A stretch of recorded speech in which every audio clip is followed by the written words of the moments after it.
रहे हैं, लेकिन मैं एक अध्यापिका हूँ, ज्यादा समय कार्य में व्यतीत होता है, उस समय भजन नहीं होता और बाद में कष्ट होता है कि सारा का सारा समय मैंने खो दिया।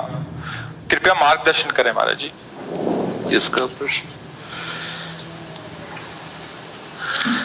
अपने लोग भजन का मतलब समझते हैं कि एकांत गुफा में बैठ करके जो किया जाता है या एकांत कमरे में बंद करके जो किया जाता है उसे ही भजन कहते हैं। वो भी एक भजन का एक अंग है, पर उसे सांगोपांग भजन नहीं कहते। सांगोपांग भजन कहते पहले ये स्वीकार करना है संपूर्ण सृष्टि श्री भगवान की है, इसे आस्तिकता कहते हैं और ये सत्य वस्तु है। वेद और उपनिषद जिस बात को प्रमाणित करते हैं वही बात प्रमाणित मानी जाती है। भगवान एकोहम बहुश्यामा, मैं एक बहुत रूपों में हो जाऊं, वो बहुत रूपों में खेल रहे हैं। आप उस सृष्टि में भेजे गए हैं अलग अलग सेवाओं के लिए, कोई डॉक्टर है, कोई मास्टर है, विविध प्रकार के अभिनय करके हमको अपने स्वामी से इनाम लेना है। किसी को वैरागी का अभिनय है, किसी का रागी का अभिनय है, लेकिन सबका एक अपस्वांग दिया गया है। अपने स्वांग को ठीक से निभा लो तो इस माया प्रपंच से मुक्त हो जाओगे, इनाम मिलेगा। अगर तुम मास्टर हो तो बच्चे में भगवत भावना करके और शिक्षा रूपी भजन उसको देंगे। जो जिस क्लास की शिक्षा ईमानदारी से आपके अंदर यही हो कि हे प्रभु, आप बालक रूप से हमारे सामने आए हो, मैं आपको शिक्षक रूप से शिक्षा दूंगी। और उस समय यदि भगवत भाव रहा तो आपने जितने घंटे बालकों को पढ़ाया वो भजन ही है, उससे बिलक नहीं। एक युद्ध क्षेत्र में खड़ा हुआ सूरवीर सामने के सैनिकों की गर्दन उतारता है अपने देश रक्षा के लिए, उसका वो भजन ही है, भजन से कम नहीं है, क्योंकि अपने धर्म के लिए वो युद्ध में वार कर रहा है। अधर्म से किया हुआ हर कार्य निष्फल है और धर्म के लिए किया हुआ हर कार्य भजन है, क्योंकि सृष्टि भगवान की है।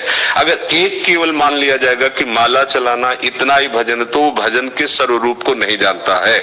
अगर ऐसा ही हो तो अर्जुन जी कह रहे हैं श्री भगवान से कि मैं संन्यास लेकर के विरक्त होकर मांग कर खाऊंगा, पर मैं युद्ध नहीं करूंगा क्योंकि इसमें हिंसा होती है। और श्री भगवान कह रहे हैं कि नहीं, तुझे युद्ध करना ही होगा। मां मुनिस्मर युद्ध, मेरा स्मरण करते हुए तुझे युद्ध करना होगा। तो हमें ये बात समझनी कि हमको जो स्वांग मिला उसमें हम बेईमानी न करें। अगर आप डॉक्टर हैं तो मरीज रूपी भगवान की सर्वतोभावेन सेवा, आपको जो स्वांग मिला है आप उसमें बेईमानी मत कीजिए, सत्यता से चलिए, वही आपका भजन बन जाएगा, उसी से भगवान प्रसन्न हो जाएंगे। पर ये स्मृति रहे कि मैं किसका कार्य कर रहा हूं, बस अगर ये स्मृति चली गई तो अहंकार आ जाएगा। मैं अभिनय में श्रेष्ठ हूं, मैं अमुक श्रेष्ठ, मैं विद्वान हूं, मैं ज्ञानी हूं, मैं महात्मा हूं, मैं भक्त हूं, मैं भजन आनंदी हूं।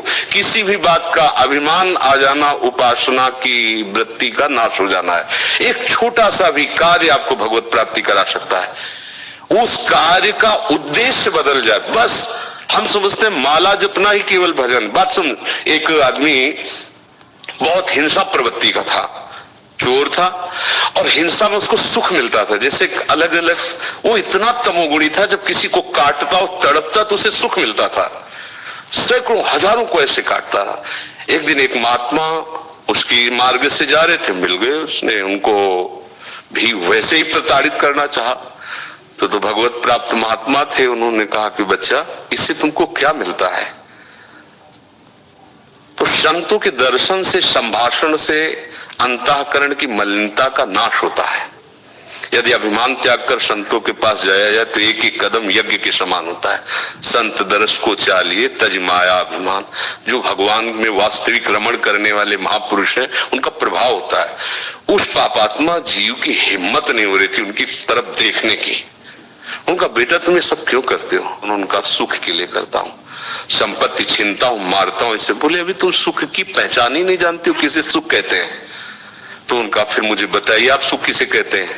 तो बोले, हमारी बात तुम्हें तभी समझ में आएगी तब तुम निष्पाप हो गए, क्योंकि पापवंत कर सहज स्वभाव भजन मोहिते भावन। बोले महाराज क्या करूं जिससे मैं निष्पाप हो जाऊं?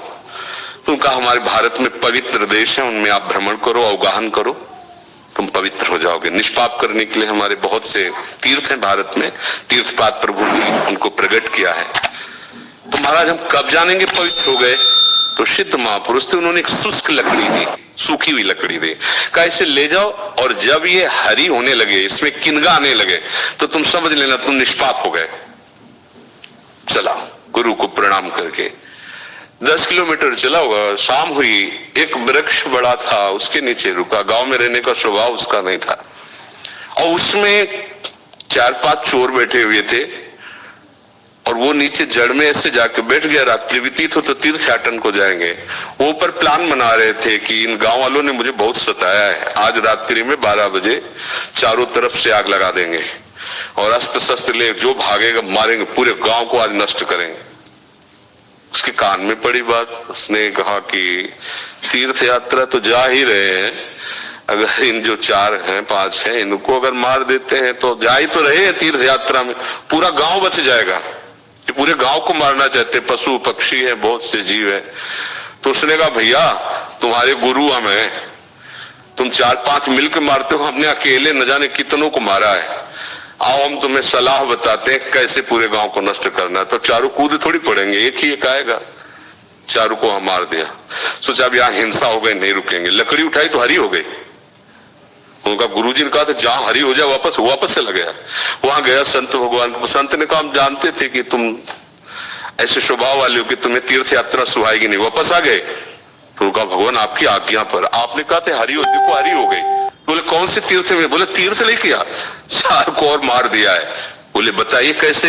उन्होंने बोले देखो बेटा, पहले स्वार्थ के उद्देश्य से मारते थे तो पाप हुआ, लेकिन पूरे नगर के बचाने के लिए 4 को मारा आपने। उद्देश्य आपका दूसरों के सुख के, इसलिए मारना ये आपको तीर्थ यातन से भी अधिक पवित्र करने वाला हो गया।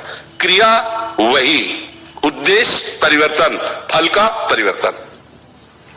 यदि हम सब अपने धर्म से चले, अपने कर्तव्य को भगवान की पूजा माने, तो जो जहां है उसको अलग से कोई मार्ग चयन नहीं करना, वही भगवान की प्रसन्नता के लिए करे, उसको वही भगवान की कृपा की